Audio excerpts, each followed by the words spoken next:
Hello and welcome to another video in the series Archaeology and Islam. My name is Dan Gibson, and today we want to examine a question that viewers have asked about pre-Islamic gods.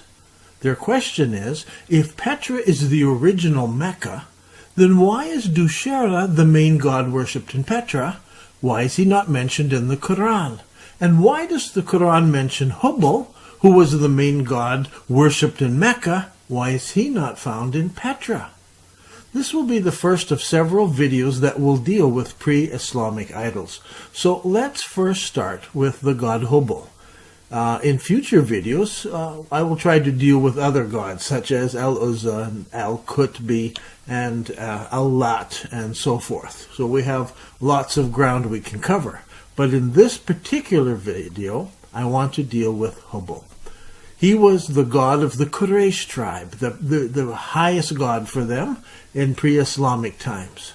This idol was so important that Muhammad's grandfather, his name was Abdul Muttalib, he took young Muhammad down to Hubal, down to the temple, and had him dedicated to the god Hubal. Both Ibn Hisham and Al-Tabri tell this, so it comes from trusted sources.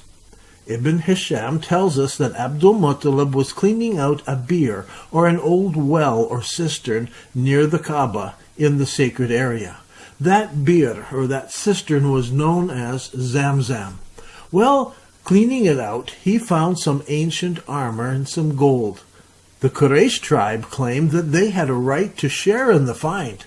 Abdul Muttalib denied it, but he was willing to submit the matter to a sacred lot. He said that he would make 2 arrows for the Kaaba, 2 arrows for the Quraysh people, and 2 arrows for himself.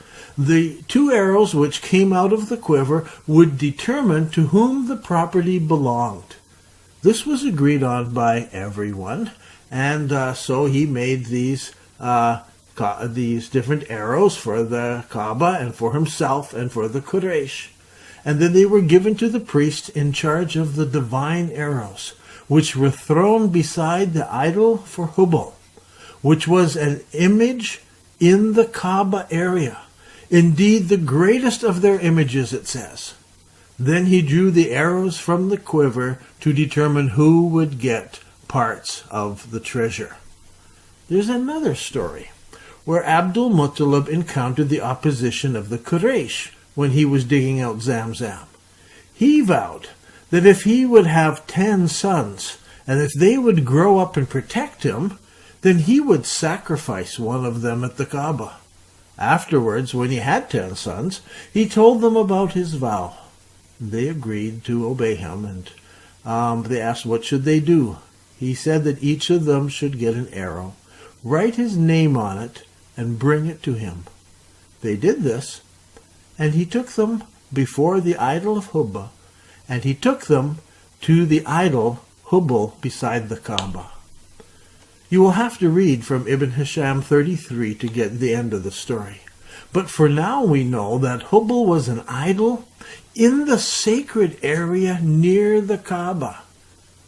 Hisham ibn al-Kalbi tells us in his book of idols that 7 arrows were placed before the image, which were cast for divination, for more difficult cases, such as determining if somebody had killed somebody, or virginity, or marriage, or these kinds of questions. These stories are from Islamic history. But what do the archaeologists and the historians tell us? Over the years, there's been a lot of speculation about Hubal. Historians and archaeologists have suggested many things. Some have suggested Hubal was the brother of Elat. Some have suggested that Hubal was a lunar deity. Some have suggested that the South Arabian mythology was based on a trinity of moon father and sun mother, and the evening star Venus, which would have been Hubal, was the sun, and so forth. The problem is that some of these historians like to spout ideas without any evidence behind them. You see, there's not a single scrap of concrete evidence that ties Hubal with southern Arabia, or even to the area around Mecca. There are only sources of information from a couple of places that I'm aware of. The first is early Islamic literature. The second is from ancient inscriptions and graffiti. Now, Let's have a look at some of these. But before we get to the inscriptions, let's consider this. In 1994, a man named Robert Morey authored a book, and he called it The Moon God Allah in the Archaeology of the Middle East. In this book, Robert Morey tried to identify Hubal as a moon god and claimed that worshipping Allah evolved from Hubal and thus made Allah a moon god as well. The very next year, in 1995, a man named Stephen Van Natten began promoting these ideas through a website known as Balaam's Ass. The view was picked up by various anti-Muslim publications in the United States, and it started to grow. The next year, in 1996, Janet Parshall, hostess of a talk show, In the Market with Janet Parshall, she asserted that Muslims worship a moon god. From there, the concept of Hubal and Allah being a moon god spread, mostly by word of mouth or through uninformed people. These views of Hubal have been studied by Muslims and by Western scholars who've always insisted that there's no real evidence to link Hubal and Allah together, nor to connect them with being a moon god. So where did Hubal come from? Islamic sources tell us where he came from, this statue of Hubal. Al-Azraqi informs us that Amr ibn Kuhay brought the statue of Hubal from Hit in Mesopotamia, and he set it up beside the Kaaba. It was visited by people during pre-Islamic pilgrimage, and they would shave their hair in Hubal's presence. He says the statue was made of quartz with a golden hand. The golden hand is explained to us by Ibn al-Kalbi in the Book of Idols, where he tells us that very same statue, it came from al-Belka in Balad ash-Sham, so from Damascus, and it had one raised right hand, but it was broken off. And so the Arabs repaired the right hand with a golden hand. This is an important point, and we'll come back to that in a moment. Just to have your picture of Hubal, this god with his hand raised, and repaired with a golden hand up there. Now, some people have thought that Hubal was just a made-up name, and that there never was a Hubal. But that changed when archaeologists found the name Hubal written in stone and in inscriptions and in graffiti.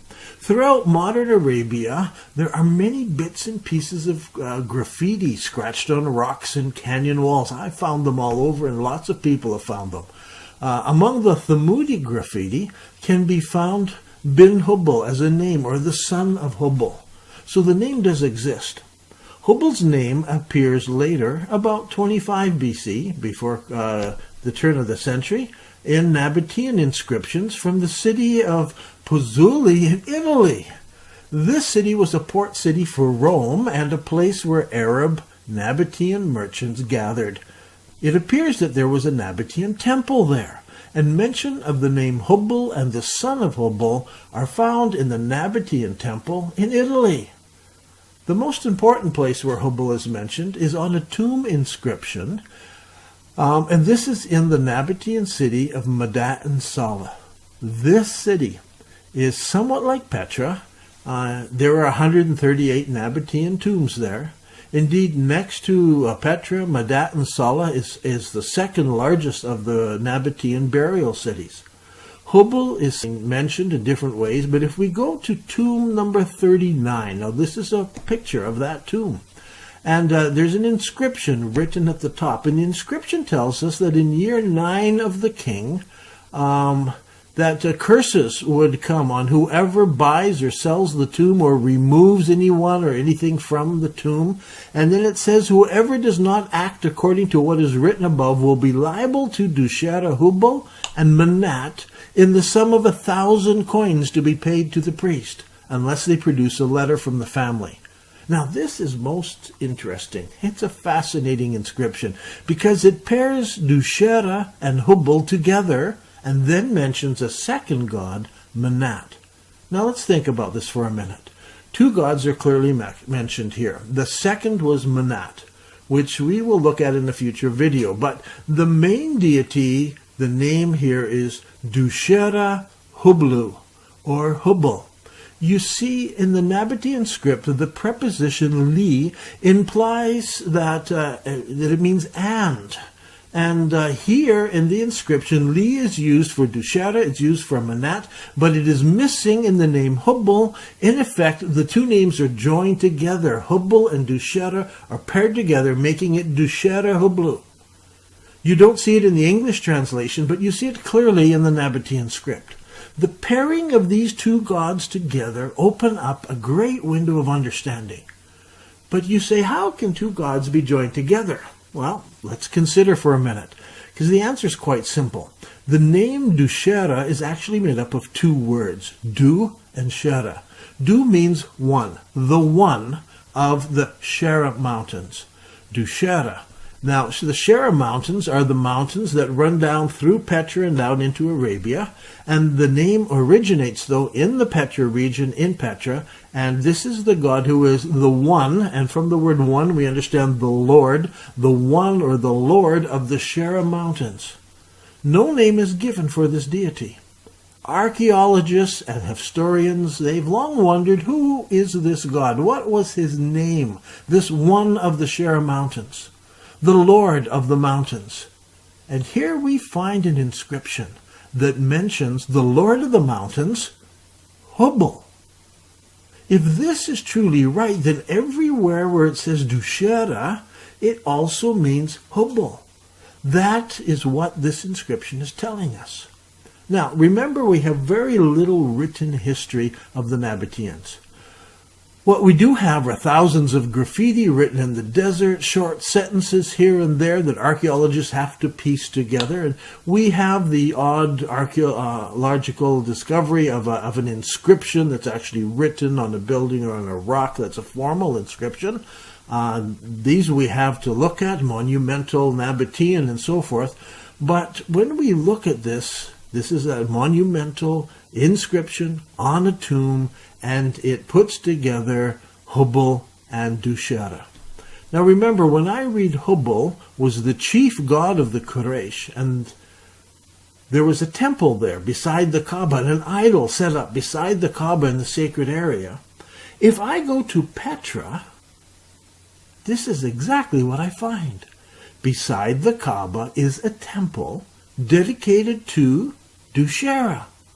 Now we know that the Islamic records call him Hubal, but in Petra the records call him dushara, Lord of the mountains. And the tomb in Madat and Selah tells us that Hubal was the Lord of the mountains. So we can bring these things together, and now we can identify in Petra this temple. Here in the early holy city of Islam, we can identify the temple. And it's only a stone's throw away from the original Kaaba. We've talked about that in previous videos. So with this in mind, let's explore a bit farther and try to understand, who is Hubal? What kind of god was he? Can he be found in other places? In all of the stories we'd read so far, it's clear that the origin of Hubal, the statue, came from up north, up in Syria. Philip Hitti, who believes the name Hubal came from an Armenian root. And so he says Hubal was made up of two words. The prefix is hu, the Aramaic term for spirit or god, and the prefix is Baal, hu Baal. It's also true in the Moabite language. And so Hubal, or Baal, he of Baal, or the god of Baal. This association with Baal opens up many possibilities. Interestingly enough, there are some surviving statues or engravings of Baal, and he's portrayed as a man holding something up in his right hand. An inscription found in Ugarit shows him holding something. In his left hand, he's got a stick, maybe leaves or flowers or club, and in his right hand, he's holding a large stick with something on the end. We're not sure what it is. Some people have said maybe it's a lightning rod. Other people said maybe he's got a weapon or something. We're not sure what's in his hands. Maybe there's some kind of sticks for throwing for divination. We don't know. But Baal is portrayed as someone with his hand up. Now, there's also a small statue of Baal that has survived. This statue shows us Baal with his right hand raised, but it holds nothing in it. Whatever was in it is gone over the centuries. But it's easy to see why a statue might survive with the right hand broken off. And apparently the Arabs who got this idol fixed up the broken hand of Hubal, or Hubal, and they used gold, and they put his right hand up, and this idol stood near the original Kaaba, and the people used it for divination. But, as we said, the only major temple standing near the Kaaba was Dushara, the Lord of the Mountains. But we see these two come together, and so we see that Hubal and Dushara and Baal come together and are recognized as being names for much of the same deity. Now, Palmyra is an ancient city that was associated with the Nabatean merchants. In that city, there is a temple dedicated to Baal Shaman. We can tell that by an inscription on the building that clearly tells us it's dedicated to Baal Shaman. This limestone relief is dated to January 121 AD, and it is currently in the Museum of Fine Arts in Lyon, but thankfully it was saved from the recent destruction of ancient temples and sites in Syria.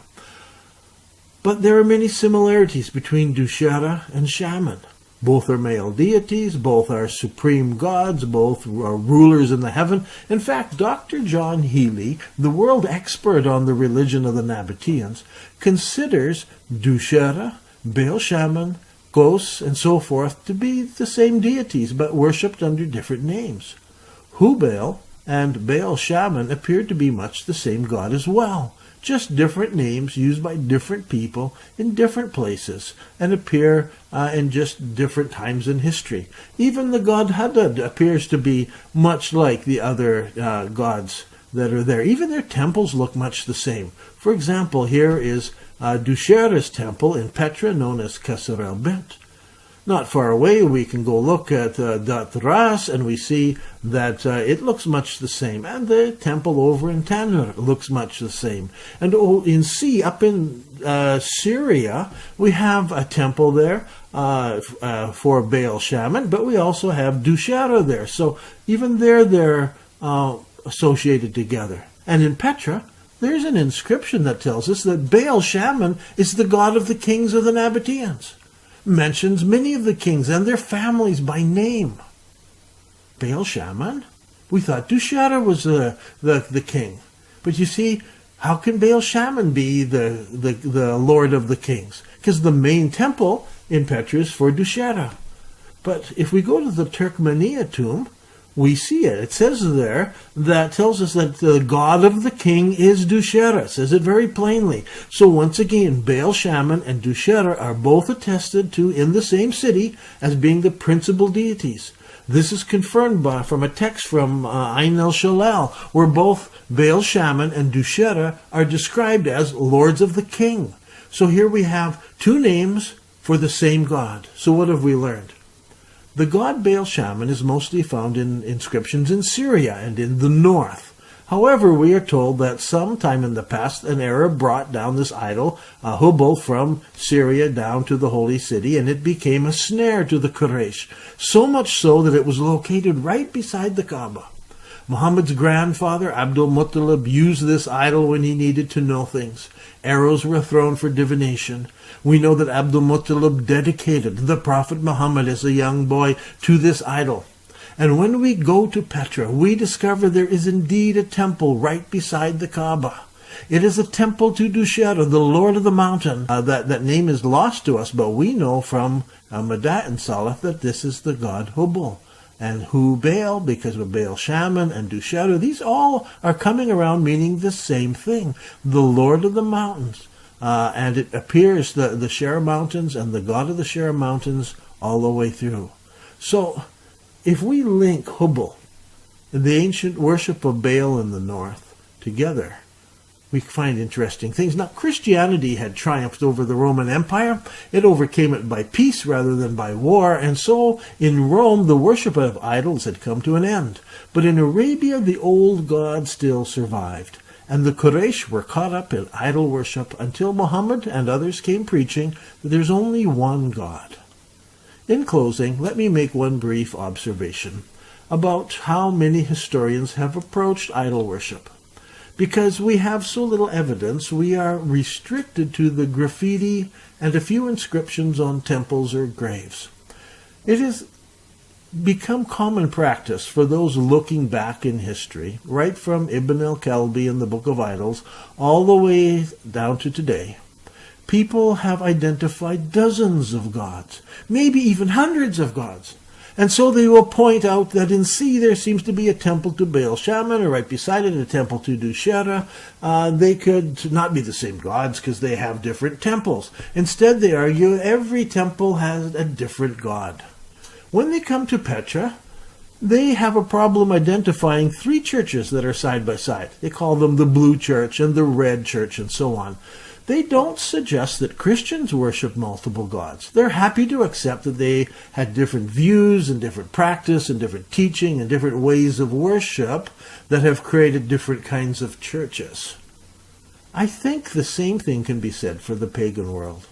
Even though we find several temples in the same area, each dedicated to a god with a different sounding name, this does not mean that the people at the time saw them as being totally different gods. A Roman may call him Zeus, while a Nabatean may call him Dushera. Many of the god names are descriptive. Now imagine someone telling you that Christians worship different gods. That in one church they worshiped a god called love. In another church they may worship a god called grace. And in another church they worship the god of baptism. Different names on a building, they don't necessarily mean different gods. I think the same thing applies to pagans. Obviously, there are several different deities, but we still do not understand the pagan religions of pre-Islamic Arabia well enough to go around making big, bold statements. But I do believe we can identify Hubal and Hubal's temple, and it's right where it should be, right beside the Kaaba in Petra. I'm Dan Gibson, and this has been another video in the series Archaeology and Islam.